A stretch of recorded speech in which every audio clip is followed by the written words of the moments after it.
Sebelum ceritanya dimulai, silahkan tulis di kolom komentar dari daerah mana saja teman-teman yang menonton cerita ini. Jangan lupa like dan subscribe agar channel ini bisa semakin berkembang dan bisa mempersembahkan cerita yang lebih menarik lagi. Malam itu, udara terasa berbeda. Alina mematut dirinya di depan cermin besar di kamar mereka. Gaun biru tua sederhana yang ia kenakan jatuh pas di badannya, tidak terlalu mencolok namun memancarkan keanggunan yang bersahaja. Ia tidak memakai banyak perhiasan, hanya seuntai kalung tipis peninggalan ibunya dan anting mutiara kecil. Ia ingin semua perhatian tertuju pada suaminya malam ini. Ini adalah malam Rian, malam di mana ia akan merayakan awal karir barunya di salah satu perusahaan paling bergengsi di negeri ini, Nusantara Jaya Group. Sebuah senyum tulus terukir di bibirnya. Ia turut bangga, turut bahagia atas pencapaian suaminya. Rian adalah segalanya baginya. Sejak mereka bertemu di universitas, Rian adalah dunianya. Cintanya begitu besar hingga ia rela menyembunyikan jati dirinya yang sebenarnya. Tak seorang pun tahu, bahkan Rian sendiri, bahwa Alina bukanlah sekadar istri rumah tangga biasa yang beruntung diadopsi oleh keluarga berada. Ia adalah pewaris tunggal, dan kini pemilik mutlak dari seluruh kekayaan keluarga, termasuk perusahaan tempat Rian baru saja bekerja. Alina sengaja mengatur semuanya dari balik layar. Ia tahu Rian memiliki ambisi besar. Maka, ketika sebuah posisi terbuka di departemen pemasaran, ia meminta orang kepercayaannya untuk memastikan CV Rian sampai ke tangan Direktur HRD. Tentu saja Rian diterima berdasarkan kemampuannya, Alina hanya membukakan pintu untuknya. Baginya, itu adalah wujud dukungan seorang istri. Ia ingin Rian merasa berhasil karena usahanya sendiri, bukan karena campur tangan istrinya. Ia mendambakan cinta yang tulus, cinta yang tidak memandang harta atau status.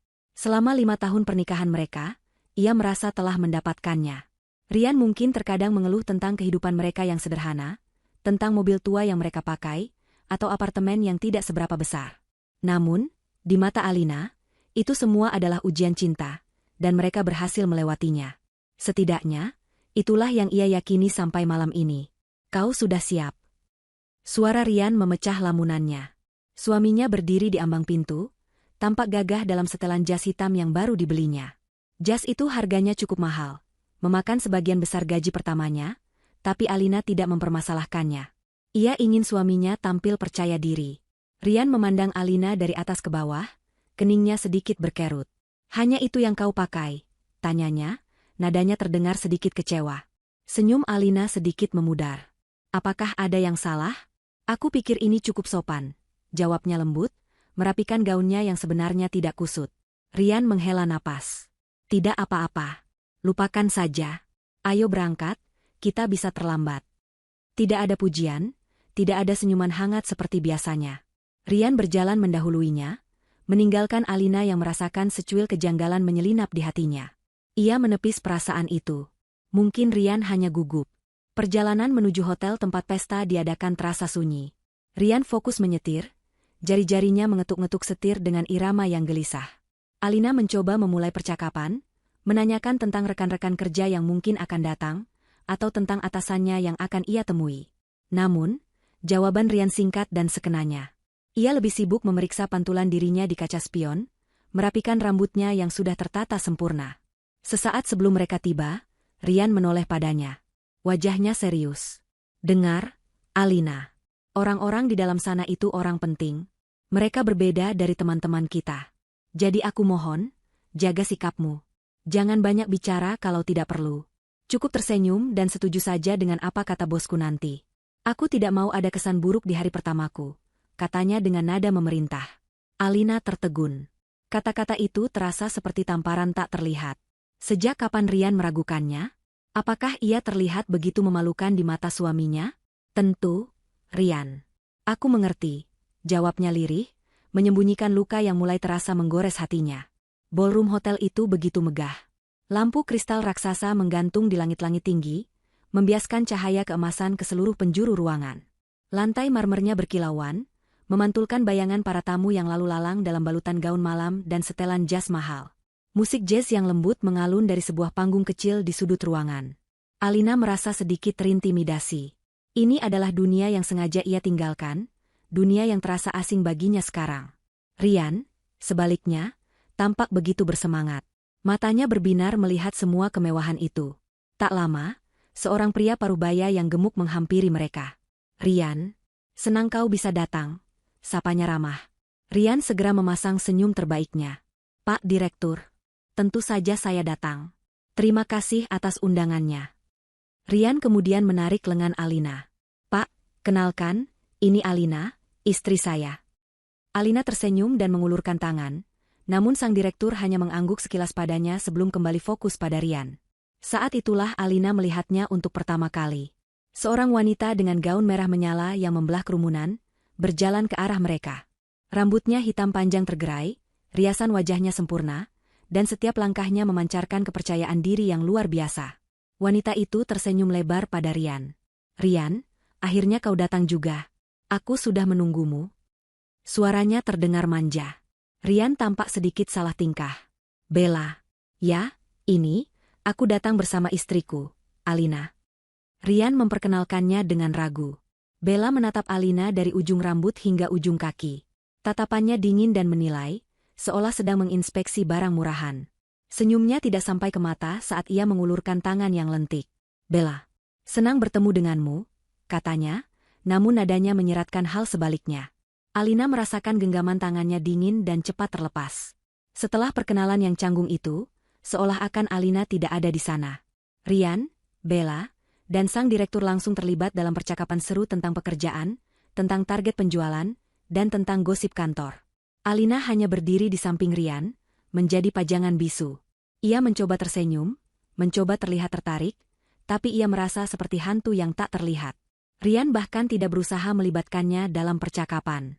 Beberapa kali ia melirik suaminya, berharap Rian akan menangkap sinyal matanya, tapi Rian terlalu sibuk tertawa mendengar lelucon Bella. Akhirnya, Rian menoleh padanya, tapi hanya untuk berkata, "Sayang, aku mau bicara bisnis sebentar dengan Pak Direktur dan Bella. Kau tidak apa-apakan di sini dulu? Ambil saja minuman atau makanan." Tanpa menunggu jawaban, Rian sudah berbalik dan berjalan menjauh bersama mereka, meninggalkan Alina sendirian di tengah lautan orang asing. Rasa sepi dan terabaikan mulai menjalari hatinya. Ia berjalan pelan ke arah meja minuman, mengambil segelas jus jeruk, dan mencari sudut yang tidak terlalu ramai. Dari sana, ia bisa melihat Rian. Ia melihat bagaimana suaminya begitu mudah berbaur, bagaimana tawanya begitu lepas saat bersama Bella. Ia melihat cara Bella menyentuh lengan Rian dengan akrab, dan Rian tidak menepisnya. Hatinya terasa sakit. Apakah ini pria yang sama yang dulu berjanji akan selalu menjaganya? Apakah ini pria yang sama yang selalu mengatakan bahwa Alina adalah satu-satunya dunianya? Ia menghabiskan hampir 1 jam dalam kesendirian. Berjalan dari satu sudut ke sudut lain, berpura-pura sibuk dengan ponselnya, menghindari tatapan-tatapan penasaran yang sesekali diarahkan padanya. Ia merasa seperti pecundang. Ia seharusnya menjadi pendamping suaminya, bukan bayangan yang terlupakan. Tepat saat ia berpikir untuk pulang saja, Rian akhirnya menghampirinya. Tapi wajahnya tidak menunjukkan penyesalan karena telah meninggalkannya. Wajahnya justru tampak tegang dan kesal. Ia menarik tangan Alina, membawanya ke koridor yang sedikit sepi di luar ballroom. Jantung Alina berdebar kencang, berharap Rian akan meminta maaf. Tapi yang keluar dari mulut suaminya adalah sesuatu yang meremukkan hatinya. "Aku mohon, jangan buat malu malam ini. Bersikaplah seperti orang normal," bisik Rian tajam, matanya menatap Alina dengan sorot mata yang tidak ia kenali. "Apa maksudmu, Rian? Apa yang sudah aku lakukan?" tanya Alina, suaranya bergetar menahan tangis. Rian mendengus. "Lihat dirimu. Kau hanya berdiri di pojok seperti orang hilang. Bella bahkan bertanya padaku apa kau baik-baik saja. Kau membuatku terlihat buruk." Kata-kata itu begitu kejam, begitu tidak adil. Alina ingin berteriak, ingin menampar wajah suaminya. Tapi yang bisa ia lakukan hanyalah menatapnya dengan nanar. Sebelum Alina sempat menjawab, Rian sudah berbalik. "Aku harus kembali ke dalam." Ia meninggalkannya begitu saja. Alina bersandar di dinding koridor yang dingin. Suara musik dari dalam ballroom terdengar samar, seperti mengejek penderitaannya. Malam yang seharusnya menjadi perayaan kebahagiaan, kini telah berubah menjadi awal dari sebuah mimpi buruk. Alina berdiri mematung di koridor selama beberapa menit, mencoba memproses kata-kata Rian yang masih terngiang di telinganya. "Jangan buat malu malam ini. Bersikaplah seperti orang normal." Setiap kata terasa seperti serpihan beling yang menusuk jantungnya. Normal? Apakah menjadi istri yang pendiam dan mendukung dari kejauhan itu tidak normal? Apakah penampilannya yang sederhana membuatnya tampak memalukan di mata suaminya? Rasa sakit yang tajam itu perlahan-lahan mulai bercampur dengan perasaan lain. Sebuah kekecewaan yang mendalam, yang kemudian mengkristal menjadi kemarahan yang dingin. Ia sudah cukup bersabar. Ia sudah cukup menjadi istri pengertian yang selalu mengalah. Malam ini, ia tidak akan lari. Ia tidak akan pulang sambil menangis seperti tokoh protagonis dalam drama picisan. Ia akan kembali ke dalam sana dan melihat permainan apa yang sedang dimainkan oleh suaminya. Dengan tekad baru, ia menegakkan punggungnya, menghapus jejak air mata yang hampir jatuh, dan melangkah kembali ke dalam ballroom dengan kepala tegak. Suasana di dalam sudah semakin ramai. Alina mengedarkan pandangannya, mencari sosok Rian. Ia menemukannya di dekat panggung, berdiri berdampingan dengan Bella. Mereka terlihat begitu serasi, begitu sempurna, seperti pasangan yang sesungguhnya.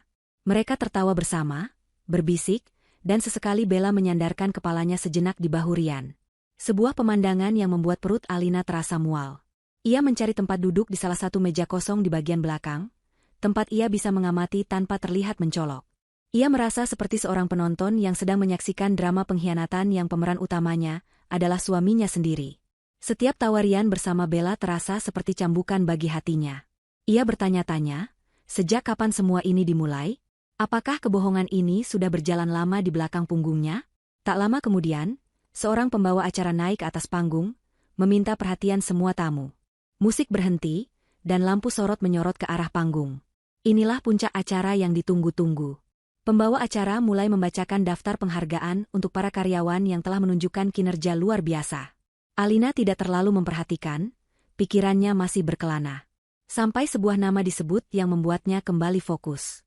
Dan untuk kategori karyawan baru berprestasi tahun ini, dengan bangga kami panggilkan 2 orang yang telah menunjukkan dedikasi dan hasil yang luar biasa dalam waktu singkat. Mari kita beri tepuk tangan yang meriah untuk Rian Aditama dan Bella Anindita. Suara tepuk tangan membahana di seluruh ruangan. Lampu sorot kini menyorot lurus ke arah Rian dan Bella. Wajah Rian memerah karena bangga, sementara Bella tersenyum penuh kemenangan. Mereka berjalan ke atas panggung bersama-sama, bergandengan tangan sejenak sebelum melepaskannya saat menaiki tangga. Dari tempatnya duduk, Alina bisa melihat segalanya dengan jelas. Di atas panggung, mereka menerima plakat penghargaan dari direktur utama. Rian diberi kesempatan pertama untuk memberikan sambutan. Ia berdeham, tampak sedikit gugup namun bahagia. Terima kasih banyak. Saya merasa sangat terhormat bisa menerima penghargaan ini. Terima kasih kepada para atasan yang telah memberikan kepercayaan pada saya, dan juga rekan-rekan semua atas dukungannya.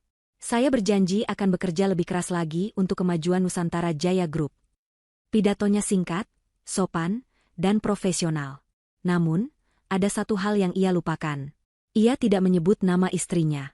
Ia tidak berterima kasih pada wanita yang selama ini mendukungnya dari rumah, wanita yang kini duduk sendirian di belakang, menyaksikan kesuksesannya.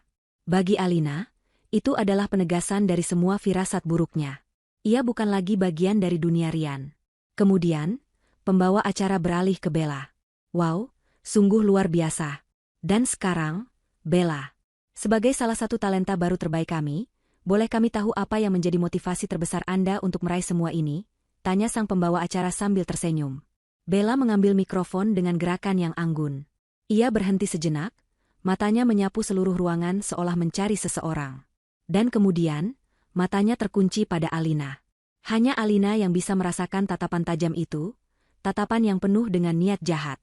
Bella tersenyum manis ke arah mikrofon, senyum yang sama sekali tidak cocok dengan sorot matanya yang dingin. Terima kasih, mulainya dengan suara yang jernih dan percaya diri. Motivasi saya sebenarnya sangat sederhana. Saya percaya bahwa kita harus berjuang untuk mendapatkan kehidupan yang kita inginkan.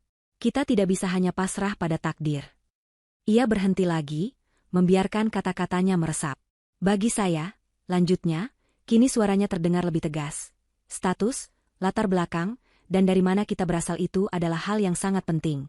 Itu yang akan menentukan di mana posisi kita di dunia ini. Saya tidak akan pernah puas hanya menjadi bayangan dari kesuksesan seorang pria, atau hanya menjadi istri yang menunggu di rumah. Sampai di situ, kata-katanya masih terdengar seperti pidato motivasi biasa. Tapi kemudian, ia mencondongkan tubuhnya sedikit lebih dekat ke mikrofon. Matanya masih menatap lurus ke arah Alina yang duduk di kejauhan. Dan saya bersumpah pada diri saya sendiri, saya tidak akan pernah membiarkan hidup saya berakhir seperti itu. Saya akan terus naik, terus berjuang, dan tidak akan pernah puas. Apalagi jika saya hanyalah seorang anak pungut yang tidak tahu siapa orang tua kandungnya, dan tidak tahu dari mana asal-usulnya. Waktu seolah berhenti. Suara Bella menggema di keheningan ballroom yang tiba-tiba terasa mencekam. Kata, anak pungut, itu diucapkannya dengan penekanan yang jelas dan sengaja, seperti sebuah anak panah beracun yang ditembakkan lurus ke jantung Alina. Seluruh ruangan hening sesaat. Kemudian, bisik-bisik mulai terdengar. Orang-orang mulai saling pandang, beberapa dari mereka menoleh ke arah Alina, yang kini menjadi pusat perhatian tanpa ia inginkan. Wajah mereka menunjukkan campuran antara rasa iba, ingin tahu, dan cemoohan. Tawa kecil yang tertahan terdengar dari beberapa sudut. Alina merasakan darahnya seolah surut dari wajahnya. Udara di sekitarnya terasa menipis, membuatnya sulit bernapas. Hinaan itu begitu publik, begitu kejam, dan begitu personal. Rahasia yang selama ini ia anggap sebagai bagian dari masa lalunya, kini dilemparkan ke wajahnya sebagai senjata untuk mempermalukannya. Ia melirik ke atas panggung. Rian hanya berdiri membeku di samping Bella. Wajahnya pucat, matanya bergerak liar antara menatap Bella, menatap penonton, dan sesekali melirik sekilas ke arah Alina dengan tatapan panik. Tapi ia tidak melakukan apa-apa. Ia tidak membela. Ia tidak merebut mikrofon dari tangan Bella dan mengatakan bahwa wanita itu sudah keterlaluan. Ia tidak turun dari panggung untuk melindungi kehormatan istrinya. Ia hanya diam. Dan kebisuan Rian adalah pengkhianatan yang paling menyakitkan dari semuanya. Dalam diamnya, Rian telah memilih pihak. Ia memilih Bella. Ia memilih untuk membiarkan istrinya dicabik-cabik di depan ratusan orang demi menjaga citranya. Rasa sakit di dada Alina begitu hebat, seolah ada tangan raksasa yang meremas jantungnya hingga hancur. Air mata panas mulai menggenang di pelupuk matanya. Ia ingin lari, ingin menghilang dari tempat itu. Tapi kemudian, sesuatu yang lain muncul dari dasar hatinya yang terluka. Sesuatu yang dingin, gelap, dan kuat. Kemarahan. Bukan amarah yang meledak-ledak, tapi amarah yang membeku, yang mengubah kesedihannya menjadi baja. Air mata yang tadi hampir tumpah, kini seolah menguap oleh panasnya api dendam yang mulai menyala. Istri yang lembut dan pemaaf itu telah mati di kursi itu. Yang tersisa adalah sang ratu yang kerajaannya baru saja diusik. Perlahan, Alina mengeluarkan ponsel dari dalam tas kecilnya. Tangannya yang tadi gemetar, kini menjadi luar biasa stabil. Di tengah bisikan dan tatapan orang-orang, ia membuka daftar kontaknya. Ia mencari satu nama yang tersimpan dengan kode khusus, tangan kanan. Tanpa ragu, ia mengetik sebuah pesan yang singkat namun mengandung perintah mutlak. Pesan itu hanya terdiri dari 3 kata, aktifkan protokol ratu. Ia menekan tombol kirim. Sesaat kemudian, ponselnya bergetar, sebuah balasan masuk, perintah diterima dan dilaksanakan, Bu CEO. Alina mengangkat wajahnya. Dari kejauhan, ia bisa melihat Bella yang kini tersenyum puas di atas panggung, menikmati kemenangannya. Tatapan mereka bertemu. Alina tidak lagi menunjukkan kesedihan atau rasa sakit. Sebaliknya, sebuah senyuman tipis yang misterius dan dingin terukir di bibirnya. Itu bukan senyuman ramah. Itu adalah senyuman yang menjanjikan sebuah perhitungan. Pertunjukan yang sesungguhnya baru saja akan dimulai. Alina tidak lari. Ia juga tidak berteriak. Dengan punggung selurus tiang baja, ia bangkit dari kursinya. Semua suara di sekelilingnya, bisikan-bisikan keji dan tatapan penuh selidik itu, seakan memantul dari dinding tak terlihat yang kini telah ia bangun di sekeliling hatinya. Ia berjalan menuju pintu keluar, setiap langkahnya mantap dan terukur. Beberapa orang yang menghalangi jalannya menyingkir secara naluriah, merasakan aura dingin yang memancar darinya. Ia tidak menoleh ke belakang, tidak memberikan kepuasan pada Rian atau Bella untuk melihat kehancurannya. Saat ia melewati pintu ballroom yang megah itu, ia meninggalkan sosok Alina, sang istri yang naif dan terluka, tergeletak tak bernyawa di lantai marmer. Yang melangkah keluar ke dalam malam yang dingin adalah pribadi yang lain, pribadi yang telah lama tertidur dan kini terbangun dengan amarah yang membara. Ia mengabaikan mobil tua yang ia kendarai bersama Rian tadi. Sebagai gantinya, ia menghampiri lobi hotel dan berbicara singkat pada seorang petugas valet yang langsung mengenali wajahnya. Tak lama, sebuah sedan hitam mewah tanpa plat nomor polisi yang mencolok meluncur mulus ke hadapannya. Sopir pribadinya membukakan pintu dengan takzim, tanpa bertanya apapun. Di dalam mobil, keheningan menyelimutinya. Lampu-lampu kota berkelebat di luar jendela, menjadi goresan-goresan cahaya kabur yang tidak mampu menembus kegelapan di dalam hatinya. Ia tidak menangis. Rasa sakitnya terlalu dalam untuk air mata. Rasa sakit itu telah bermetamorfosis menjadi sesuatu yang lebih tajam, lebih fokus, sebuah energi dingin yang kini mengalir di sekujur pembuluh darahnya. Ia teringat semua pengorbanannya. 5 tahun hidup dalam kesederhanaan yang dibuat-buat, 5 tahun menahan diri untuk tidak membeli barang-barang yang ia inginkan, 5 tahun memasak dan membersihkan apartemen kecil mereka, semuanya demi sebuah ilusi cinta sejati. Ilusi yang malam ini telah dihancurkan dengan cara yang paling brutal. Mobil itu tidak membawanya pulang ke apartemen kecil yang penuh kenangan palsu. Mobil itu melaju membelah jantung kota, menuju gedung pencakar langit tertinggi yang menjulang gagah di antara yang lain, Nusantara Tower. Inilah pusat dari kerajaannya, sebuah monumen kekuasaan yang dibangun oleh kakeknya dan kini menjadi miliknya. Mobil berhenti bukan di lobi utama yang ramai, melainkan di sebuah pintu masuk pribadi di basement, terlindung dari mata publik. Pintu lift VVIP terbuka khusus untuknya, membawanya melesat tanpa henti ke lantai paling atas.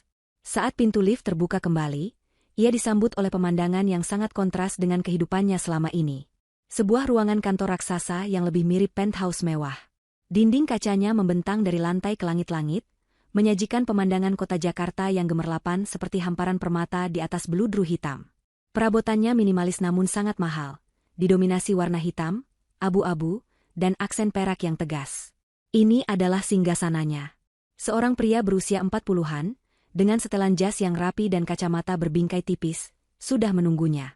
Ia adalah Baskara, tangan kanannya, orang yang paling ia percayai di seluruh dunia. Baskara sedikit membungkukkan badannya. "Selamat malam, Bu Alina. Saya sudah menerima perintah Anda," sapanya dengan suara tenang dan profesional. Tidak ada pertanyaan tentang mengapa Alina ada di sana pada malam hari dengan gaun pesta yang sederhana. Tidak ada pertanyaan tentang protokol ratu. Baskara tahu persis apa artinya. Itu adalah kode darurat yang hanya digunakan ketika Alina menghadapi ancaman pribadi yang serius. Sebuah kode yang mengaktifkan seluruh sumber daya perusahaan untuk melindunginya dan menghancurkan musuhnya. "Nyalakan layarnya, Baskara," perintah Alina. Suaranya terdengar serak, namun penuh dengan otoritas yang tak terbantahkan. Baskara mengangguk dan menekan beberapa tombol di tabletnya. Layar raksasa yang tersembunyi di salah satu dinding menyala, menampilkan profil lengkap dari Rian Aditama dan Bella Anindita. Foto mereka saat di panggung tadi, yang entah bagaimana sudah didapatkan oleh tim Baskara, terpampang jelas. Di bawahnya, tertera semua data mereka. Riwayat hidup, catatan performa kerja selama beberapa bulan terakhir, status kontrak, bahkan analisis singkat aktivitas media sosial mereka. Alina berjalan mendekati layar. Gaun birunya tampak begitu sederhana di tengah kemegahan kantor itu. Ia melepaskan kalung tipis dari lehernya dan meletakkannya di atas meja, seolah sedang melepaskan sisa-sisa terakhir dari identitas lamanya. "Performa kerja mereka?" tanyanya tanpa mengalihkan pandangan dari layar. "Rata-rata, Bu," jawab Baskara. "Rian cukup kompeten dalam eksekusi, tapi lemah dalam strategi. Bella, sebaliknya, lebih menonjol dalam presentasi dan menjalin relasi, namun hasil kerjanya seringkali tidak mencapai target. Ada beberapa keluhan minor dari klien mengenai pendekatannya yang terlalu agresif." Alina mengangguk perlahan. Sesuai dugaannya. Mereka hanyalah bidak-bidak catur biasa, namun dengan arogansi setingkat raja dan ratu. "Mereka tidak tahu siapa saya, Baskara. Mereka pikir saya hanyalah sebatang kara, seorang anak pungut yang beruntung dinikahi Rian." Sebuah tawa kering tanpa humor lolos dari bibirnya. "Malam ini, di depan semua orang, wanita itu menggunakan status saya sebagai anak pungut untuk menghina saya. Dan suami saya," ia berhenti sejenak, menelan rasa pahit yang menyesakan, "suami saya hanya diam dan membiarkannya." Baskara tetap diam, wajahnya tidak menunjukkan emosi, namun Alina tahu pria itu ikut merasakan amarahnya. "Apa perintah Anda selanjutnya, Bu?" "Tim hukum sudah siaga. Kita bisa merumuskan surat pemecatan dengan alasan pelanggaran etika saat acara perusahaan. Kita bisa menuntut mereka atas pencemaran nama baik." Alina menggelengkan kepalanya. "Tidak. Memecat mereka sekarang adalah sebuah hadiah, Baskara. Itu terlalu mudah. Mereka akan pergi, mencari pekerjaan lain, dan melupakan semuanya. Aku tidak mau itu." Ia berbalik, kini menatap lurus ke arah Baskara, matanya berkilat berbahaya. "Aku mau mereka merasakan apa yang aku rasakan malam ini.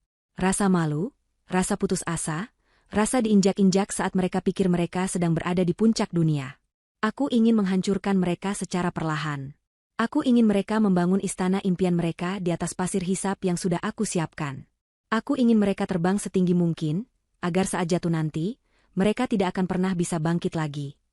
Intensitas dalam suaranya membuat udara di ruangan itu terasa berat. Bhaskara mengangguk, memahami arah pikiran pemimpinnya. Sebuah kehancuran yang terstruktur. Saya mengerti. Apa langkah pertama? Alina kembali menatap layar yang menampilkan wajah Rian dan Bella yang tersenyum angkuh. Sebuah rencana kejam mulai terbentuk di benaknya. Beri mereka ilusi kemenangan. Beri mereka apa yang paling mereka inginkan. Kekuasaan, pengakuan, dan uang. Ia mulai berjalan mondar-mandir, otaknya bekerja dengan kecepatan penuh. Besok pagi, siapkan surat promosi untuk mereka berdua. Rian, angkat dia menjadi kepala proyek baru. Beri dia proyek yang terdengar sangat prestisius. Proyek Phoenix, misalnya. Proyek revitalisasi produk lama yang sebenarnya sudah tidak ada pasarnya. Beri dia tim, beri dia budget yang besar. Tapi pastikan semua data riset pasar yang dia terima adalah data yang sudah kita manipulasi. Tunjukkan padanya grafik yang menjanjikan keuntungan ratusan %. Bhaskara dengan cepat mencatat semua perintah itu di tabletnya. Dan Bella? Tanyanya. Bella? Alina tersenyum sinis. Dia suka menjadi pusat perhatian, bukan? Angkat dia menjadi manajer pemasaran dan kampanye khusus. Posisi baru yang sengaja kita ciptakan. Tugasnya adalah menangani klien-klien kita yang paling besar dan paling sulit. Beri dia tanggung jawab penuh. Pastikan setiap kesalahannya, sekecil apapun, terpantau dan terdokumentasi dengan baik. Posisinya akan menempatkannya langsung di bawah pengawasan Dewan Direksi. Rencana itu sempurna dalam kekejamannya. Memberi mereka posisi tinggi hanya akan memperlihatkan ketidakmampuan mereka dengan lebih jelas. Memberi mereka kekuasaan hanya akan membuat kejatuhan mereka semakin menyakitkan. Bhaskara menatap Alina dengan kekaguman. Akan saya laksanakan segera, Bu. Surat promosi akan siap di meja mereka besok pagi. Alina berhenti berjalan dan kini berdiri di depan jendela kaca raksasa, memandang hamparan lampu kota yang terbentang di bawah kakinya. Seluruh kota ini adalah taman bermainnya, dan ia adalah sang ratu yang menetapkan aturannya. Rasa sakit di hatinya belum hilang, tapi kini tertutupi oleh lapisan es dari sebuah tujuan yang baru. Tujuan untuk menuntut balas. Bagus, katanya dengan suara mantap. Siapkan panggungnya, Bhaskara. Saatnya pertunjukan dimulai. Pagi menjelang dengan sinar matahari yang terasa mengejek bagi Rian dan Bella. Mereka terbangun bukan di rumah masing-masing, melainkan di sebuah kamar hotel mewah yang mereka sewa setelah pesta semalam. Kepala Rian masih sedikit pening akibat sampahnya yang mereka minum untuk merayakan kemenangan mereka. Bella menggeliat di sampingnya, senyum puas terukir di wajahnya yang cantik bahkan saat baru bangun tidur. Pagi, sang karyawan berprestasi, sapanya dengan suara serak, melingkarkan lengannya di leher Rian. Rian tersenyum, melupakan sejenak rasa bersalah yang sempat menyelinap di hatinya semalam. Melihat Bella yang glamor dan ambisius di sisinya, ia merasa telah membuat keputusan yang tepat. Alina, dengan kesederhanaan dan dunianya yang membosankan, terasa seperti beban yang baru saja ia lepaskan. Kau lihat wajahnya semalam? Kata Bella sambil tertawa kecil. Wajah istri, anak pungutmu, itu. Pucat pasi seperti melihat hantu. Aku yakin sekarang dia sedang menangis di apartemen kecil kalian, mengemasi barang-barangnya. Rian ikut tertawa, meski tawanya terdengar sedikit hambar. Biarkan saja. Dia memang harus sadar di mana posisinya. Aku butuh pendamping yang bisa membawaku naik, bukan yang menahanku. Ucapannya terdengar meyakinkan, seolah ia sedang berusaha meyakinkan dirinya sendiri. Mereka bermalas-malasan di tempat tidur, merencanakan masa depan cerah mereka. Mereka akan segera mencari apartemen baru yang lebih mewah, membeli mobil baru. Rian akan menceraikan Alina, dan mereka akan menjadi pasangan paling berpengaruh di kantor. Semua impian mereka terasa begitu dekat untuk diraih. Saat mereka akhirnya tiba di kantor, berjalan dengan langkah penuh percaya diri, mereka merasakan tatapan berbeda dari rekan-rekan kerja mereka. Ada yang berbisik-bisik, ada yang menatap dengan iri, ada pula yang buru-buru memberi selamat. Rian dan Bella menikmati setiap detik perhatian itu. Mereka merasa seperti raja dan ratu yang baru saja dinobatkan. Namun, kejutan terbesar menunggu di meja kerja mereka masing-masing. Sebuah amplop tebal dengan kop surat resmi Nusantara Jaya Group tergeletak di sana. Dengan jantung berdebar, mereka membukanya. Mata mereka terbelalak tak percaya membaca isinya. Itu bukan surat peringatan atas insiden semalam. Itu adalah surat promosi. Rian Aditama dipromosikan menjadi kepala proyek Phoenix. Bella Anindita diangkat menjadi manajer pemasaran dan kampanye khusus. Kenaikan jabatan itu datang dengan paket gaji baru yang jumlahnya hampir 3 kali lipat dari gaji mereka sebelumnya, ditambah berbagai fasilitas mewah seperti mobil perusahaan dan kartu kredit korporat. Aku tidak percaya ini, pekik Bella, tidak bisa menahan kegembiraannya. Ia berlari ke kubikel Rian dan memeluknya erat. Kita berhasil, Rian. Kita berhasil. Mereka pasti sangat terkesan dengan kita semalam. Rian tertawa terbahak-bahak, rasa gembira membuncah di dadanya, menghapus sisa-sisa keraguan terakhir. Tentu saja. Manajemen Puncak pasti melihat potensi besar dalam diri mereka. Mereka adalah bintang baru perusahaan. Hinaan Bella pada Alina semalam? Mungkin itu justru dianggap sebagai tanda ketegasan dan ambisi yang disukai oleh para atasan. Logika itu terdengar masuk akal di benak mereka yang sedang dimabuk euforia. Kabar promosi mereka menyebar dengan cepat ke seluruh lantai. Dalam sekejap, mereka sudah dikelilingi oleh rekan-rekan yang memberi selamat. Hari itu, mereka adalah pusat dunia. Sore harinya, mereka dipanggil ke lantai eksekutif untuk menerima pengarahan. Mereka diberikan ruangan kantor baru yang jauh lebih besar dan mewah, dengan jendela yang menghadap ke pemandangan kota. Rian menerima berkas tebal bertuliskan, Proyek Phoenix, Analisis Proyeksi. Ia membukanya sekilas. Grafik-grafik di dalamnya menunjukkan potensi keuntungan yang luar biasa. Proyek ini adalah tentang meluncurkan kembali produk lama perusahaan dengan kemasan dan teknologi baru. Data riset pasar menunjukkan permintaan yang sangat tinggi. Ini adalah kesempatan emas. Sebuah proyek yang jika berhasil akan melambungkan namanya ke jajaran eksekutif puncak. Ia merasa tak terkalahkan. Ia tidak tahu bahwa setiap angka dan setiap grafik dalam berkas itu adalah kebohongan yang dirancang dengan sangat teliti oleh tim terbaik Alina. Sementara itu, Bella bertemu dengan direktur pemasaran. Ia dijelaskan mengenai posisi barunya. Ia akan bertanggung jawab penuh atas kampanye untuk 3 klien terbesar perusahaan. Klien-klien yang terkenal paling rewel dan paling menuntut. Tugas pertamanya adalah menyiapkan presentasi strategi untuk pertemuan minggu depan dengan CEO dari salah satu klien tersebut, seorang tua yang dikenal perfeksionis dan tidak suka basa-basi. Bella, yang biasanya hanya pandai berbicara dan memanipulasi situasi, merasakan sedikit getaran gugup. Ini adalah tanggung jawab yang sangat besar. Namun, arogansinya dengan cepat menepis keraguan itu. Tentu saja ia bisa menanganinya. Ini adalah panggung yang ia dambakan untuk bersinar. Ia terlalu silau dengan jabatan dan gaji barunya untuk menyadari bahwa ia baru saja didorong ke tengah-tengah kandang singa. Malam itu, untuk merayakan kesuksesan ganda mereka, Rian dan Bella pergi ke sebuah restoran paling mahal di kota. Mereka menggunakan kartu kredit perusahaan yang baru mereka terima. Mereka memesan makanan dan anggur terbaik. Mereka tertawa, bersulang, dan merencanakan masa depan mereka yang gemilang.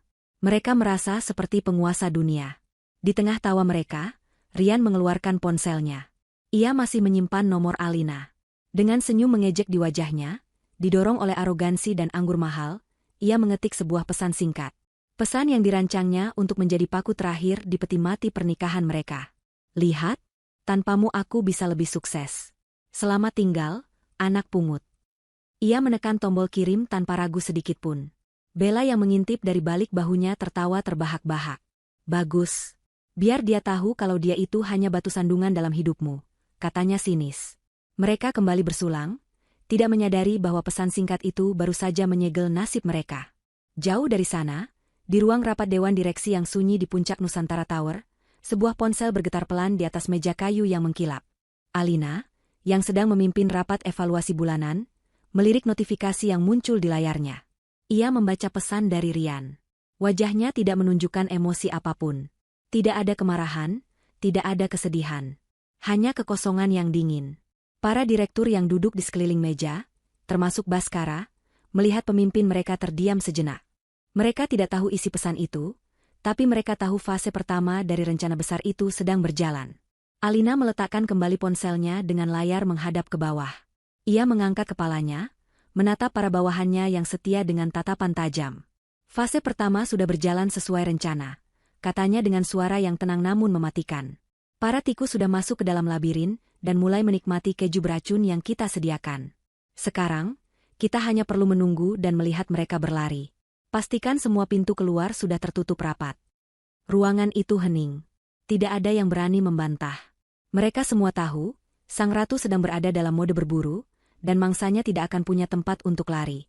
Minggu-minggu pertama setelah promosi adalah masa-masa penuh euforia bagi Rian dan Bella. Mereka pindah ke sebuah apartemen servis mewah di pusat kota, dengan jendela besar yang menyuguhkan pemandangan gedung-gedung pencakar langit. Mereka merasa telah tiba di puncak dunia. Rian, dengan jabatan barunya sebagai kepala proyek Phoenix, merasa seperti seorang jenderal yang akan memimpin pasukannya menuju kemenangan. Ia mempelajari berkas proyeknya dengan antusias. Semua data tampak begitu menjanjikan. Grafik-grafik menunjukkan potensi pasar yang belum tergarap, dan proyeksi keuntungan yang akan membuat dewan direksi terkesan. Dengan penuh percaya diri, ia mengadakan rapat pertamanya, memaparkan visi besarnya kepada tim yang telah dibentuk khusus untuknya. Namun, optimisme itu tidak bertahan lama. Kejanggalan pertama muncul saat ia mencoba menghubungi para pemasok yang direkomendasikan dalam dokumen proyek. Sebagian besar nomor tidak dapat dihubungi. Yang berhasil tersambung memberikan jawaban yang membingungkan. Mereka mengaku tidak pernah mendengar tentang proyek Phoenix dan tidak memiliki kapasitas untuk menyediakan bahan baku dalam jumlah yang dibutuhkan. Rian mencoba mengabaikannya sebagai kesalahan administrasi kecil. Ia beralih ke data riset pasar. Timnya mulai melakukan verifikasi lapangan, dan hasilnya sangat mengejutkan. Permintaan pasar yang di dalam laporan digambarkan sangat tinggi, ternyata nyaris tidak ada. Produk lama yang akan mereka revitalisasi justru memiliki reputasi buruk di kalangan konsumen. Rian merasa seperti sedang mencoba membangun istana di atas tanah rawa. Setiap kali ia mengambil langkah maju, tanah di bawah kakinya amblas. Timnya mulai kehilangan kepercayaan. Mereka yang awalnya menatapnya dengan kekaguman, kini mulai berbisik-bisik di belakang punggungnya. Rapat-rapat yang ia pimpin menjadi tegang dan penuh pertanyaan sulit yang tidak bisa ia jawab. Investor fiktif yang sengaja diciptakan oleh tim Alina mulai mengirimkan email-email bernada tidak sabar, menanyakan kemajuan proyek yang macet total. Rian mulai bekerja hingga larut malam, mencoba mencari jalan keluar dari labirin data palsu yang menjeratnya. Wajahnya yang dulu cerah kini tampak kuyu dan selalu dihiasi kerutan stres. Di sisi lain, Bella juga menghadapi medan perangnya sendiri. Dengan arogansi khasnya, ia mempersiapkan presentasi untuk klien terbesarnya, seorang konglomerat tua bernama Pak Hartono yang terkenal sangat detail. Bella tidak melakukan riset mendalam. Ia hanya menyusun presentasi yang indah secara visual, penuh dengan jargon-jargon pemasaran yang kosong, dan lebih banyak menonjolkan citra dirinya daripada strategi yang konkret. Hari presentasi pun tiba. Di ruang rapat yang dingin, di hadapan Pak Hartono dan jajaran direksinya, Bella memulai presentasinya dengan penuh percaya diri. Namun, baru 10 menit berjalan, Pak Hartono mengangkat tangannya. "Cukup, Nona Bella," katanya dengan suara berat dan tenang yang justru terdengar mengintimidasi. "Saya sudah menjalankan bisnis ini selama 40 tahun. Saya tahu bedanya antara strategi nyata dan omong kosong yang dibungkus dengan indah. Apa yang Anda sajikan ini adalah penghinaan terhadap intelijensi saya." Wajah Bella pucat pasi. Pak Hartono, yang ternyata adalah sahabat lama kakek Alina dan sangat menghormati keluarga itu, melanjutkan kritiknya yang tajam. Ia membedah setiap slide, menunjukkan kelemahan logika dan kurangnya pemahaman Bella terhadap industri kliennya. "Nusantara Jaya biasanya tidak mengirimkan amatir untuk menangani akun saya. Saya kecewa," tutup Pak Hartono sebelum meninggalkan ruangan, diikuti oleh seluruh timnya. Bella ditinggalkan sendirian di ruang rapat yang terasa begitu luas dan dingin, egonya hancur berkeping-keping. Berita tentang presentasi yang gagal itu menyebar dengan cepat. Reputasinya sebagai manajer baru yang cemerlang langsung tercoreng. Panik, ia mencoba memperbaiki keadaan. Untuk menutupi kegagalannya, ia meluncurkan kampanye pemasaran digital yang agresif untuk kliennya yang lain. Namun, karena terburu-buru dan kurang riset, ia membuat kesalahan fatal. Iklan yang ia setujui ternyata menggunakan simbol yang dianggap sakral dalam sebuah kebudayaan lokal, menyebabkan kemarahan publik dan menjadi perbincangan negatif di media sosial. Perusahaan terpaksa mengeluarkan permintaan maaf resmi. Bella kini berada di bawah tekanan yang luar biasa. Surga kecil yang mereka bangun di apartemen mewah itu, perlahan berubah menjadi neraka. Malam hari tidak lagi diisi dengan tawa dan rencana masa depan, melainkan keheningan yang canggung atau pertengkaran sengit. "Proyekmu itu payah. Kau tidak bisa mengatasinya dan membawa stres itu pulang," teriak Bella pada suatu malam, setelah Rian membentaknya karena masalah sepele. Rian membalas tak kalah sengit. "Dan kau mempermalukan nama perusahaan di depan klien terbesar kita. Jangan-jangan kau dipromosikan hanya karena penampilanmu saja." Tuduhan-tuduhan beracun mulai mereka lontarkan, masing-masing mencoba melepaskan frustrasi dengan menyalahkan pasangannya. Kemewahan di sekeliling mereka terasa hampa. Mobil sport yang dikendarai Rian terasa seperti beban saat ia terjebak macet. Pikirannya kacau memikirkan proyeknya yang gagal. Tas-tas desainer yang dibeli Bella terasa berat di bahunya saat ia berjalan di koridor kantor, merasakan tatapan sinis dari rekan-rekannya. Putus asa untuk menunjukkan hasil, Bella memutuskan untuk mengambil jalan pintas. Ia harus melaporkan hasil dari kampanye digital yang gagal itu kepada Dewan Direksi. Daripada mengakui kesalahannya, ia memilih untuk berbohong. Ia membuka file laporan di komputernya. Dengan tangan sedikit gemetar, ia mulai mengubah angka-angkanya. Angka interaksi yang rendah ia gandakan. Sentimen negatif ia hapus dan ganti dengan data palsu yang menunjukkan respons positif. Ia menonjolkan metrik-metrik yang tidak penting agar laporannya terlihat mengesankan. Setelah bekerja selama beberapa jam, ia berhasil menciptakan sebuah laporan fiktif yang menunjukkan bahwa kampanyenya sukses besar. Dengan napas tertahan, ia melampirkan file itu ke dalam email yang ditujukan kepada seluruh anggota Dewan Direksi. Ia merasakan campuran antara rasa lega dan bersalah yang menyesakan saat jarinya menekan tombol kirim. Ia tidak tahu bahwa setiap tindakan yang ia lakukan di komputernya, setiap angka yang ia ubah, terekam dengan sempurna. Beberapa detik setelah emailnya terkirim, sebuah notifikasi lain muncul di kotak masuk email pribadi Alina. Isinya adalah 2 versi laporan, versi palsu yang dikirim oleh Bella, dan versi asli yang ditarik langsung dari server, lengkap dengan log aktivitas yang menunjukkan setiap perubahan yang telah Bella lakukan. Di bagian atas email itu, ada catatan singkat dari Baskara, aktivitas penipuan terdeteksi. Bukti telah diamankan. Benang-benang itu kini telah menjerat leher mereka dengan sangat erat. Meskipun fondasi karir mereka sudah retak di mana-mana, Rian dan Bella mati-matian berusaha mempertahankan fasad kesuksesan. Bagi mereka, mengakui kegagalan adalah hal yang lebih buruk daripada kegagalan itu sendiri. Cara terbaik untuk meyakinkan dunia, dan terutama diri mereka sendiri, bahwa semuanya baik-baik saja adalah dengan memamerkan simbol-simbol kesuksesan. Kartu kredit perusahaan dengan limit tak terbatas menjadi pelarian mereka. Setiap kali Rian merasa buntu dengan proyek Phoenix-nya, ia akan pergi ke dealer mobil dan menghabiskan waktu berjam-jam mengagumi mobil sport. Akhirnya, ia tidak tahan lagi. Ia meyakinkan dirinya bahwa sebagai seorang kepala proyek besar, ia membutuhkan mobil yang representatif untuk meningkatkan citranya. Dengan satu gesekan kartu, sebuah mobil sport merah menyala menjadi miliknya. Mengendarai mobil itu dengan kecepatan tinggi di jalan tol, menjadi satu-satunya momen di mana ia bisa merasa memegang kendali. Bella, di sisi lain, menemukan pelariannya di butik-butik mewah. Setiap kali ia menerima email keluhan dari klien atau tatapan meremehkan dari kolega, ia akan pergi berbelanja. Ia membeli gaun, tas, sepatu, dan perhiasan desainer. Barang-barang itu menjadi baju zirahnya. Dengan mengenakannya, ia merasa lebih kuat, lebih tak tersentuh. Lemari pakaian di apartemen mereka kini penuh sesak dengan barang-barang mahal yang sebagian besar bahkan belum pernah ia pakai. Mereka makan malam di restoran paling eksklusif hampir setiap malam, memesan menu termahal, meninggalkan tip yang sangat besar, semuanya dibebankan ke rekening perusahaan. Mereka seolah berlomba dengan waktu, mencoba mengumpulkan kebahagiaan sebanyak mungkin sebelum bom waktu di bawah kaki mereka meledak. Untuk membungkam bisik-bisik di kantor dan menegaskan status baru mereka memutuskan untuk mengadakan pesta besar di apartemen mereka.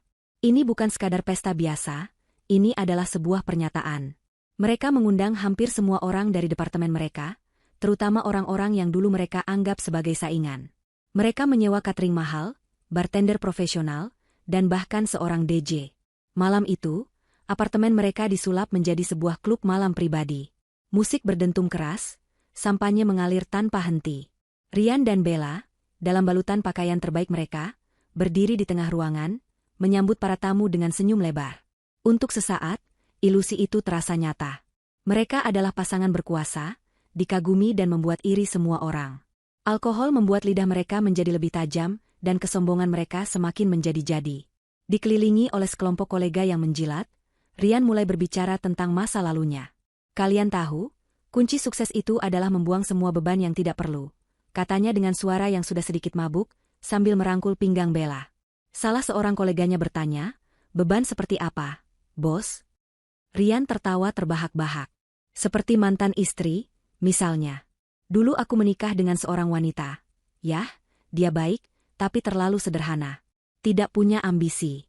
Dia tidak akan cocok di dunia seperti ini. Ia berhenti sejenak, menatap para pendengarnya. Istriku yang dulu itu seorang anak pungut, katanya, mengucapkan kata-kata itu dengan penekanan yang sinis. Kasihan. Kan? Dia tidak akan pernah mengerti arti kesuksesan yang sesungguhnya. Mungkin sekarang dia sedang menangis sendirian di apartemen sempit kami yang dulu, menyesali nasibnya. Beberapa orang tertawa canggung, sementara Bella justru menambahkan bahan bakar ke dalam api. Sayang, jangan bicarakan orang yang tidak penting. Dia itu masa lalu.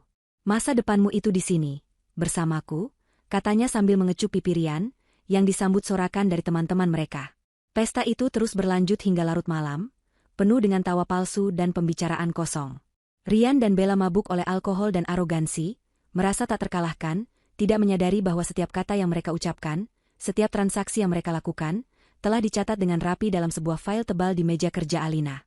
Baskara bahkan berhasil mendapatkan rekaman audio yang jelas dari hinaan Rian terhadap Alina, yang direkam secara diam-diam oleh salah satu karyawan junior yang merasa muak dengan tingkah laku mereka.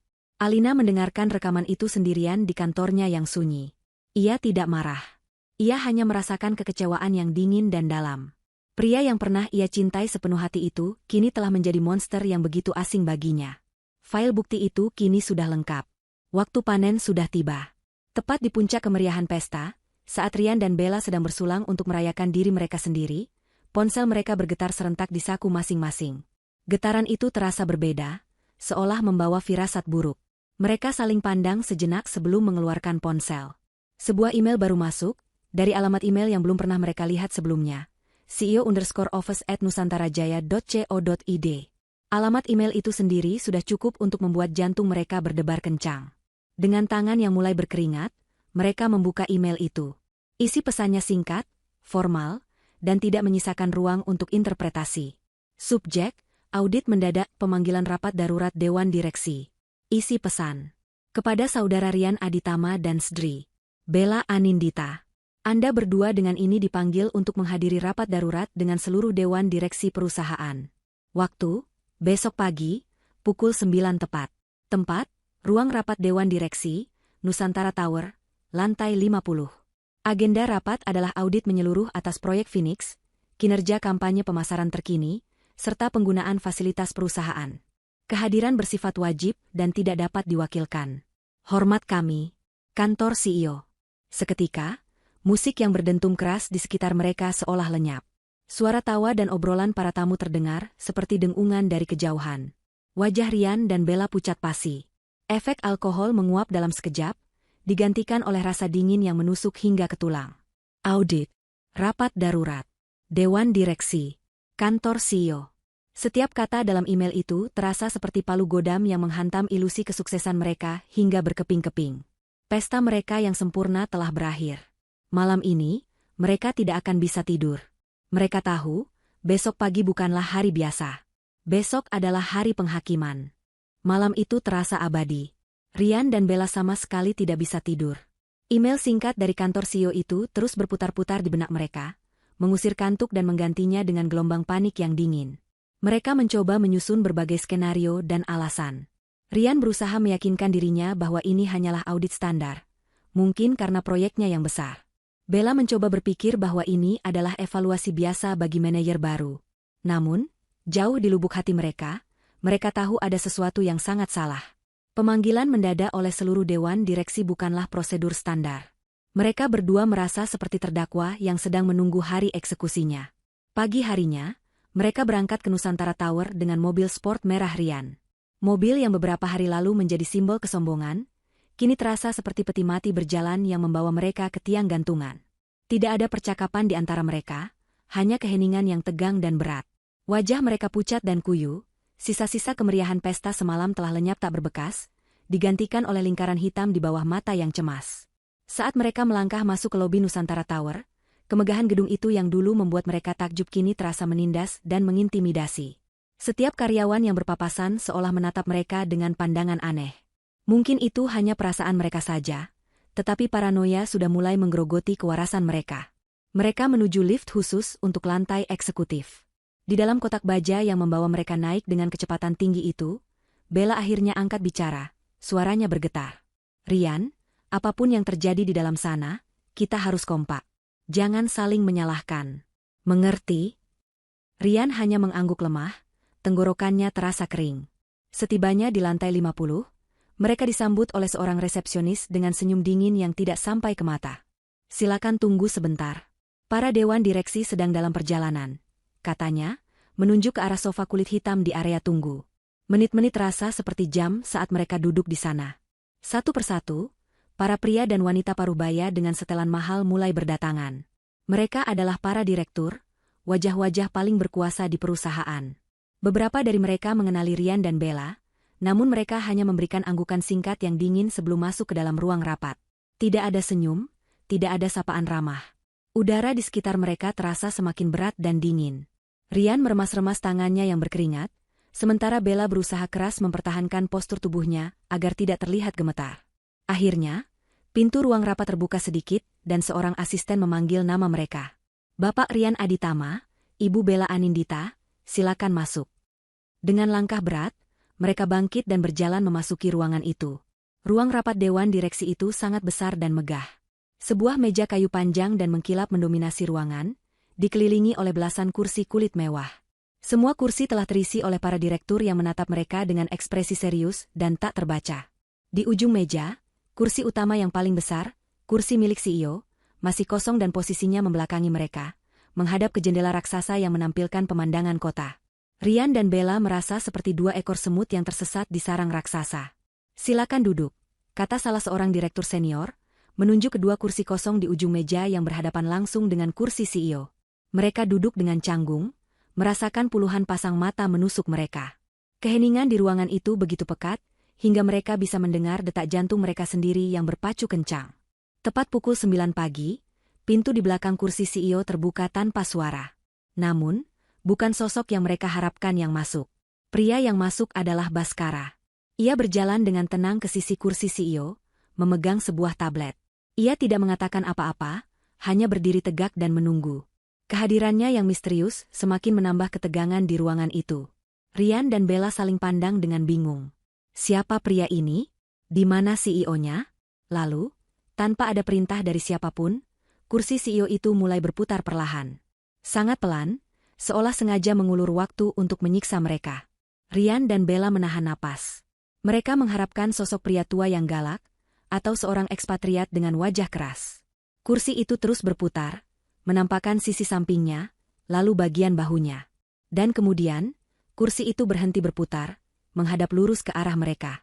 Dunia Ryan dan Bella seakan runtuh saat itu juga. Waktu berhenti, suara menghilang. Sosok yang duduk dengan anggun di singgasana kekuasaan itu, sosok yang menatap mereka dengan sorot mata yang dingin dan tajam seperti elang, bukanlah orang asing. Sosok itu adalah Alina. Tapi ini adalah Alina yang belum pernah mereka lihat sebelumnya. Ia tidak mengenakan gaun sederhana. Ia mengenakan setelan blazer berwarna hitam pekat yang dirancang khusus, memancarkan aura kekuasaan yang mutlak. Rambutnya ditata rapi ke belakang, menonjolkan garis wajahnya yang tegas. Riasan wajahnya minimalis namun tajam. Tidak ada lagi jejak istri yang lembut dan penurut. Yang ada di hadapan mereka adalah seorang ratu, seorang penguasa yang siap menjatuhkan vonis. Wajah Ryan menjadi putih seperti kertas. Rahangnya terbuka, tapi tidak ada suara yang keluar. Di sebelahnya, Bella gemetar hebat, matanya terbelalak ngeri seolah baru saja melihat hantu dari neraka. "Alina," bisik Ryan, suaranya nyaris tak terdengar. Alina tidak menjawab panggilan lirih itu. Ia sama sekali tidak menunjukkan tanda-tanda bahwa ia mengenal mereka secara pribadi. Ia menatap mereka seolah mereka adalah dua orang asing yang mengganggu waktunya. Ia mengetukkan jarinya yang lentik ke permukaan meja kayu, suaranya terdengar begitu keras di tengah keheningan yang mencekam. "Selamat pagi, Bapak dan Ibu sekalian." Mulainya, suaranya tenang, jernih, dan penuh dengan otoritas. "Terima kasih atas kehadirannya. Kita mulai rapat darurat hari ini." Ia berbicara kepada seluruh dewan direksi, mengabaikan total keberadaan Ryan dan Bella yang masih membeku karena syok. "Agenda kita hari ini, seperti yang sudah tertera dalam email, adalah untuk melakukan audit menyeluruh terhadap kinerja dan etika dua karyawan yang baru saja kita promosikan." Ia melirik sekilas ke arah Ryan dan Bella, tatapannya sedingin es. "Bhaskara, silakan mulai presentasinya," perintahnya. Bhaskara mengangguk dan menekan tabletnya. Layar proyektor raksasa di dinding belakang Alina yang tadinya kosong, kini menyala. Namun, yang muncul bukanlah grafik penjualan atau data proyek. Yang muncul adalah sebuah video. Ryan dan Bella langsung mengenali pemandangan dalam video itu, ballroom hotel tempat pesta perusahaan diadakan. Video itu direkam dari salah satu kamera keamanan dengan sudut pandang yang sangat jelas. Video itu menampilkan momen saat Bella berdiri di atas panggung, memegang mikrofon. Mari kita mulai evaluasi hari ini dengan poin pertama, kata Alina dengan suara datarnya yang mengerikan. Etika profesional dan integritas karyawan. Tepat saat Alina selesai berbicara, suara dari video itu mulai terdengar, memenuhi seluruh ruang rapat. Suara jernih Bella yang angkuh dan penuh kemenangan. Apalagi jika saya hanyalah seorang anak pungut yang tidak tahu siapa orang tua kandungnya, dan tidak tahu dari mana asal-usulnya. Ruangan itu hening senyap. Hanya suara Bella yang menghina itu yang menggema, berulang-ulang di kepala Rian dan Bella seperti lonceng kematian. Gema suara Bella dari rekaman video itu masih terasa di udara ketika Alina berbicara lagi, memecah keheningan yang menyiksa. Itu adalah cuplikan dari acara perusahaan kita beberapa minggu yang lalu. Sebuah demonstrasi etika yang sangat menarik dari seorang manajer, katanya dengan nada sarkastis yang tajam. Wajah Bella kini semerah padam, campuran antara malu dan marah. Ia ingin membantah, ingin mengatakan bahwa kata-katanya diambil di luar konteks, tetapi bukti video itu begitu telak dan tak terbantahkan. Sebelum ia sempat membuka mulut, Alina sudah beralih ke agenda berikutnya. Sekarang, mari kita masuk ke evaluasi kinerja. Kita mulai dari proyek Phoenix. Bapak Rian Aditama. Di layar besar, rekaman video berganti menjadi presentasi yang penuh dengan data dan angka. Di satu sisi, terpampang proyeksi indah yang ada di dalam berkas yang diterima Rian. Di sisi lain, terpampang data yang sesungguhnya. Data riset pasar yang menunjukkan 0 permintaan. Daftar pemasok fiktif. Dan laporan keuangan yang menunjukkan budget puluhan miliar rupiah, telah dihabiskan tanpa menghasilkan satu pun purwarupa yang layak. Alina membedah kegagalan Rian dengan ketenangan seorang ahli bedah. Ia tidak meninggikan suaranya, ia hanya menyajikan fakta demi fakta dengan presisi yang mematikan. Selama 8 minggu, proyek Phoenix di bawah kepemimpinan Bapak Rian telah membakar anggaran sebesar 20 miliar rupiah. Jelas Alina, suaranya menggema. Dan hasilnya? 0. Tidak ada produk. Tidak ada kemajuan. Hanya laporan-laporan kosong dan permintaan penambahan dana. Apakah ini yang Anda sebut sebagai kinerja seorang kepala proyek berprestasi, Bapak Rian? Rian mencoba membela diri. Tapi data yang saya terima data itu menunjukkan potensi besar. Serunya dengan putus asa. Alina tersenyum tipis, senyum yang sama sekali tidak hangat. Benar sekali, data itu memang menunjukkan potensi besar. Data itu sengaja dirancang untuk menguji satu hal. Apakah pemimpin proyek ini memiliki kemampuan untuk melakukan verifikasi dan berpikir kritis, atau hanya akan menelan mentah-mentah informasi yang disajikan kepadanya? Sayangnya, Anda gagal dalam ujian tersebut. Kata-kata Alina menghantam Rian seperti pukulan telak di ulu hati. Ia baru sadar, ia telah masuk ke dalam sebuah jebakan yang dirancang dengan sempurna. Alina kemudian mengalihkan perhatiannya. Selanjutnya, Nona Bella Anindita. Layar kembali berganti, kini menampilkan email-email keluhan dari klien, termasuk surat keberatan resmi dari Pak Hartono. Clipping berita online tentang kampanye gagal yang menjadi bumerang juga ditampilkan dengan jelas. Kinerja Anda sebagai manajer tidak lebih baik. Lanjut Alina. Anda berhasil membuat klien terbesar kita tersinggung dan menyebabkan krisis PR kecil bagi perusahaan. Dan apa solusi yang Anda tawarkan untuk menutupi kegagalan ini? Alina berhenti sejenak, menatap lurus ke arah Bella yang kini menunduk, tidak berani menatap matanya. Baskara, tolong tampilkan laporan kampanye dari Nona Bella, bersisian dengan data analitik yang sebenarnya dari server kita. Di layar, 2 dokumen ditampilkan bersebelahan. Sebelah kiri adalah laporan palsu Bella yang penuh dengan angka-angka indah. Sebelah kanan adalah data mentah yang menunjukkan angka interaksi yang menyedihkan dan sentimen publik yang sangat negatif. Untuk menambah penghinaan, Baskara juga menampilkan log aktivitas komputer Bella, yang mencatat dengan detail setiap angka yang ia ubah, lengkap dengan jam dan tanggalnya. Ini bukan lagi soal ketidakmampuan, Nona Bella, desis Alina. Ini adalah penipuan. Anda dengan sengaja memalsukan laporan resmi perusahaan, untuk menipu dewan direksi. Ini adalah pelanggaran yang sangat serius. Bella akhirnya tidak tahan lagi. Saya tertekan. Saya hanya mencoba menyelamatkan diri Anda sendiri dengan mengorbankan integritas perusahaan, potong Alina dengan cepat. Bella langsung terdiam, tak bisa berkata-kata. Penghakiman itu belum selesai. Dan sekarang, kata Alina, nadanya menjadi semakin dingin, mari kita bicarakan tentang penyalahgunaan fasilitas perusahaan. Baskara mengambil alih. Layar kini menampilkan daftar transaksi kartu kredit perusahaan milik Rian dan Bella. Setiap pembelian ditampilkan dengan detail, mobil sport merah, belasan tas dan sepatu desainer, jam tangan mewah, makan malam di restoran bintang 5, hingga biaya pesta pribadi di apartemen mereka. Total angka yang muncul di bagian bawah layar begitu fantastis, membuat beberapa direktur terkesiap kaget. Semua ini, kata Baskara dengan suara datarnya, digunakan untuk kepentingan pribadi, sama sekali tidak ada hubungannya dengan pekerjaan. Sebagai pukulan terakhir, Baskara memutar rekaman audio dari pesta malam sebelumnya. Seluruh ruangan mendengarkan dengan jelas suara Rian yang mabuk saat menghina Alina. Istriku yang dulu itu, seorang anak pungut. Kasihan. Kan? Dia tidak akan pernah mengerti arti kesuksesan yang sesungguhnya. Rian merasa seluruh darahnya surut ke kaki. Topeng terakhirnya telah direnggut paksa. Ia dan Bella kini telanjang di hadapan semua orang. Aib, kebodohan, dan kejahatan mereka terpampang untuk dilihat seluruh dunia. Mereka hancur. Benar-benar hancur.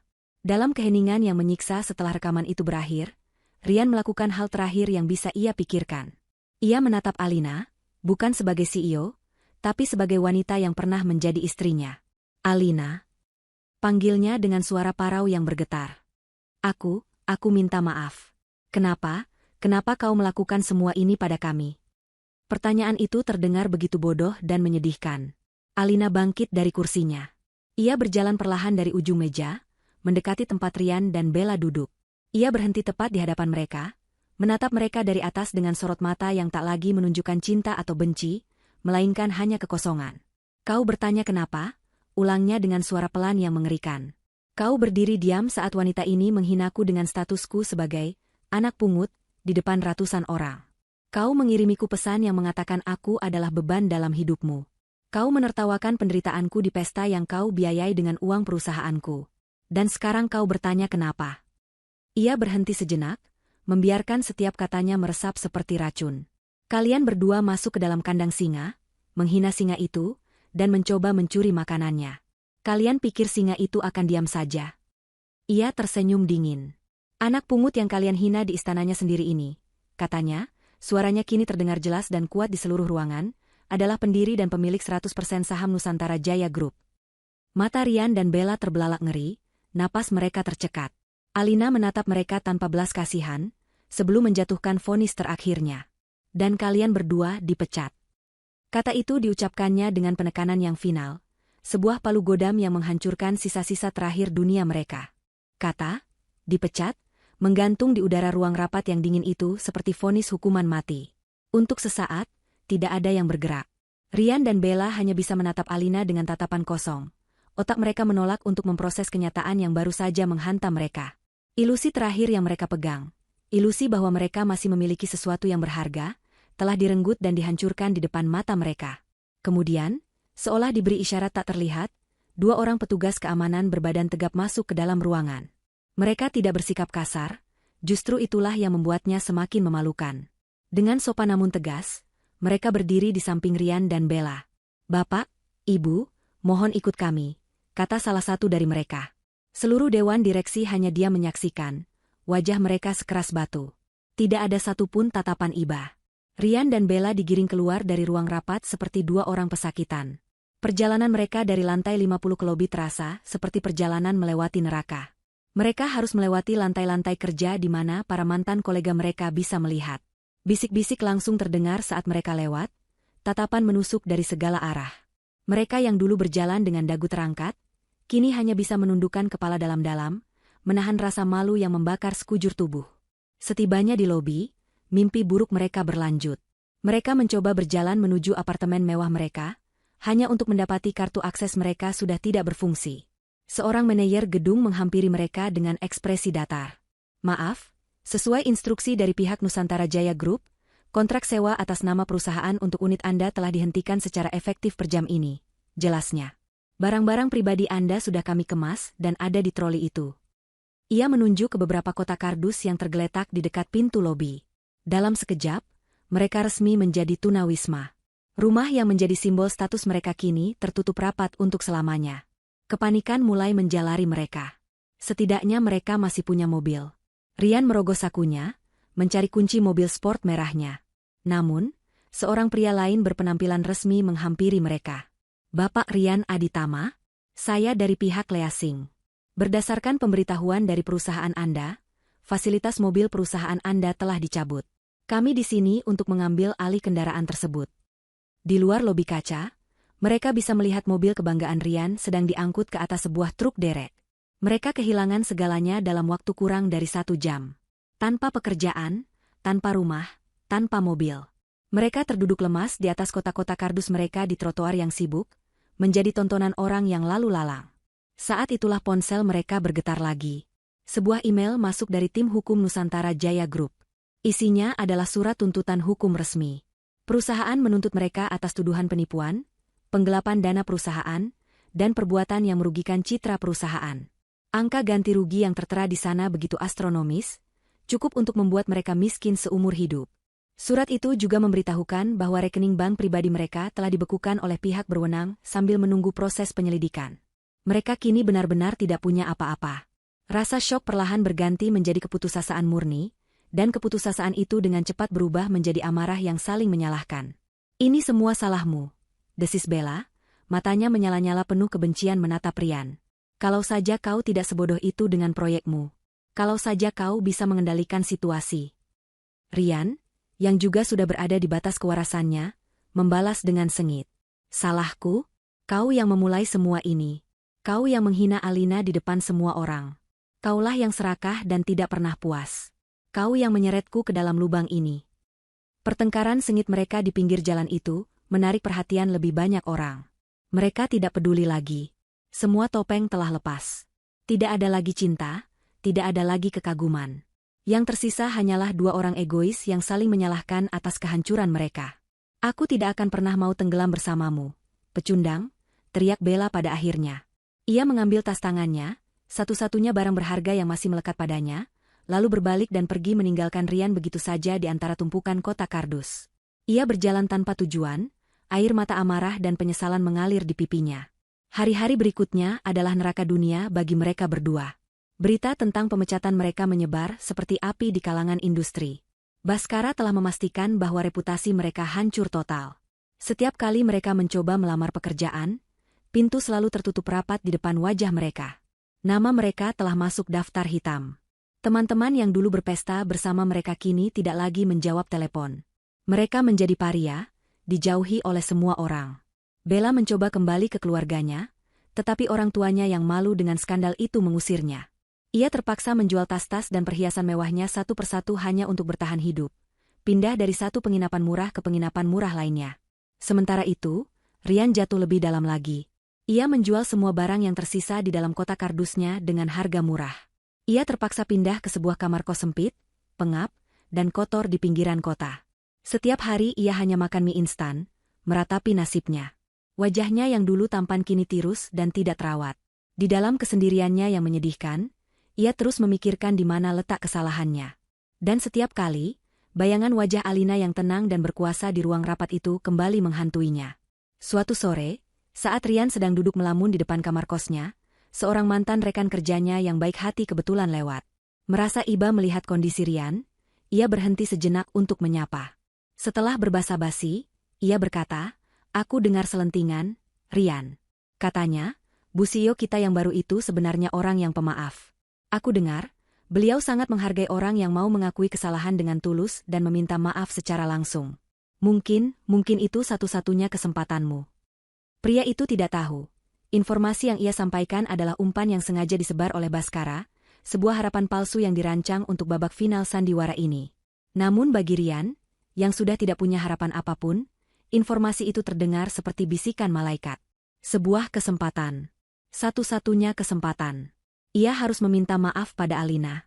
Tapi ia tidak bisa melakukannya sendirian. Ia harus membawa Bella. Mereka harus melakukannya bersama-sama, menunjukkan penyesalan yang paling dalam. Dengan sisa tenaga dan uang yang ia miliki, ia mulai mencari keberadaan Bella, berpegang pada satu harapan terakhir yang rapuh itu. Butuh waktu hampir seminggu bagi Rian untuk akhirnya menemukan Bella. Ia menemukannya sedang duduk sendirian di sebuah warung makan kecil yang kumuh, menatap kosong ke arah mangkuk bubur yang sudah dingin. Penampilannya sangat jauh dari sosok glamor yang dulu Rian kenal. Pakaiannya kusam, rambutnya sedikit berantakan, Dan sorot matanya yang dulu penuh api kesombongan kini, hanya menyisakan kekosongan dan kelelahan. Awalnya, Bella menolak mentah-mentah ide Rian. Berlutut di depannya, "Kau sudah gila. Aku lebih baik mati." Desisnya, sisa-sisa harga dirinya masih memberontak. Namun, Rian dengan putus asa terus meyakinkannya. "Apalagi pilihan kita, Bel? Kita sudah di dasar. Tidak ada lagi yang bisa kita pertaruhkan. Ini satu-satunya jalan. Satu-satunya harapan. Kumohon, lakukan ini bersamaku." Malam itu, di tengah keputusasaan yang memuncak, Bella akhirnya setuju. Kebanggaan tidak ada artinya jika perutmu lapar dan masa depanmu gelap gulita. Keesokan paginya, mereka kembali ke Nusantara Tower. Bukan dengan mobil sport mewah, melainkan dengan bus kota yang penuh sesak. Mereka berjalan memasuki lobi yang dulu menjadi simbol kekuasaan mereka dengan penampilan yang menyedihkan. Pakaian mereka adalah yang terbaik yang mereka miliki, tetapi tetap saja terlihat lusuh dan murah dibandingkan dengan para eksekutif yang lalu lalang. Para petugas keamanan yang mengenali mereka langsung memasang kuda-kuda, siap untuk mengusir mereka. "Kami ingin bertemu dengan CEO. Tolong, ini sangat penting," kata Rian dengan suara memohon. Tentu saja mereka ditolak. Namun, mereka menolak untuk pergi. Mereka duduk di area tunggu lobi, bertekad untuk menunggu selama apapun yang diperlukan. Ini adalah bagian dari rencana Alina. Ia sengaja membiarkan mereka menunggu berjam-jam, menjadi tontonan bagi setiap karyawan yang lewat, membiarkan rasa malu menggerogoti sisa-sisa harga diri mereka hingga habis. Akhirnya, setelah hampir 5 jam menunggu, Baskara turun ke lobi. Ia menatap mereka berdua dengan ekspresi dingin. "Ibu CEO bersedia menemui kalian," katanya singkat. Harapan langsung menyala di mata Rian dan Bella. "Tapi tidak di kantornya. Beliau akan menemui kalian di sini." Baskara menunjuk ke sebuah area kosong di tengah lobi utama yang ramai. Beberapa saat kemudian, lift VVIP berdenting dan terbuka. Alina melangkah keluar. Ia tampak bersinar.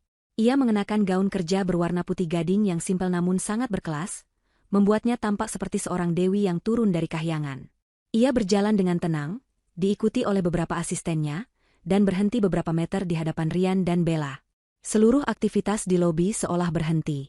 Semua mata kini tertuju pada drama yang sedang berlangsung. Rian tidak membuang waktu.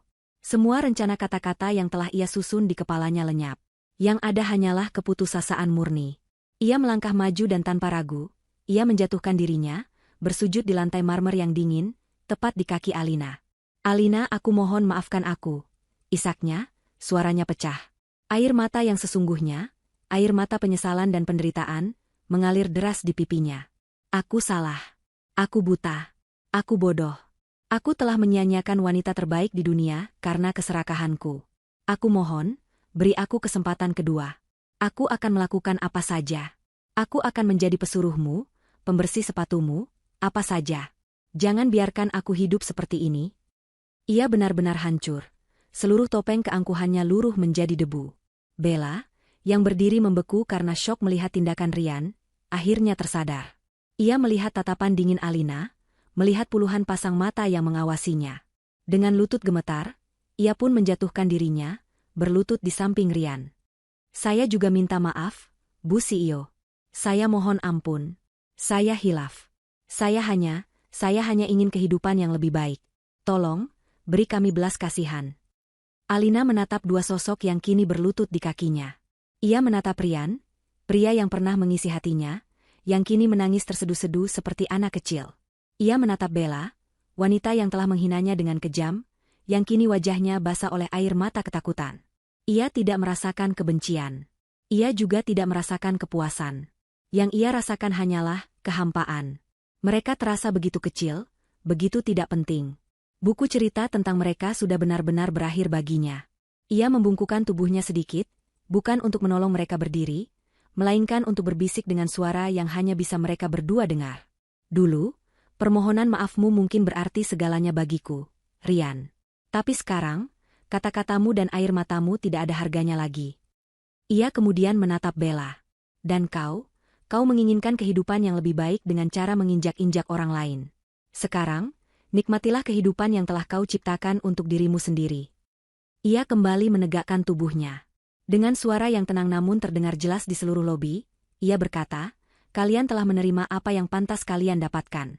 Perusahaan ini tidak memiliki tempat untuk penipu, dan hidupku tidak lagi memiliki tempat untuk pengkhianat. Ia memberi isyarat kecil dengan dagunya kepada petugas keamanan. Tanpa ragu, para petugas itu melangkah maju. Mereka menarik lengan Rian dan Bella, memaksa mereka untuk berdiri. Rian dan Bella mencoba memberontak, terus memohon dan menangis, tetapi tenaga mereka tidak sebanding. Mereka diseret paksa melewati lobi yang ramai, menuju pintu keluar. Semua karyawan yang melihat hanya bisa diam, menyaksikan karma yang sedang berjalan di depan mata mereka.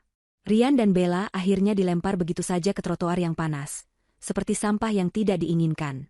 Di luar, di bawah terik matahari, mereka saling pandang untuk terakhir kalinya, wajah mereka dipenuhi kebencian dan keputusasaan. Tidak ada lagi yang perlu dikatakan. Mereka berbalik, berjalan ke arah yang berlawanan, menuju nasib mereka masing-masing yang suram dan tanpa harapan. Dari dalam lobi, Alina menyaksikan mereka pergi tanpa ekspresi, sebelum akhirnya ia berbalik. Ia tidak menoleh ke belakang lagi. Baginya, mereka sudah menjadi bagian dari masa lalu yang tidak akan pernah ia kunjungi kembali. Baskara menghampirinya. "Apakah Anda baik-baik saja, Bu?" tanyanya lembut. Alina menatap ke depan, ke arah pintu utama di mana cahaya matahari masuk dengan terang. Untuk pertama kalinya setelah sekian lama, sebuah senyuman tulus yang damai terukir di bibirnya. "Aku lebih dari baik-baik saja, Baskara," jawabnya. "Ini bukan tentang balas dendam.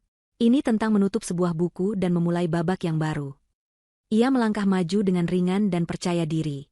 "Sekarang, mari kita bicarakan tentang rencana ekspansi global kita."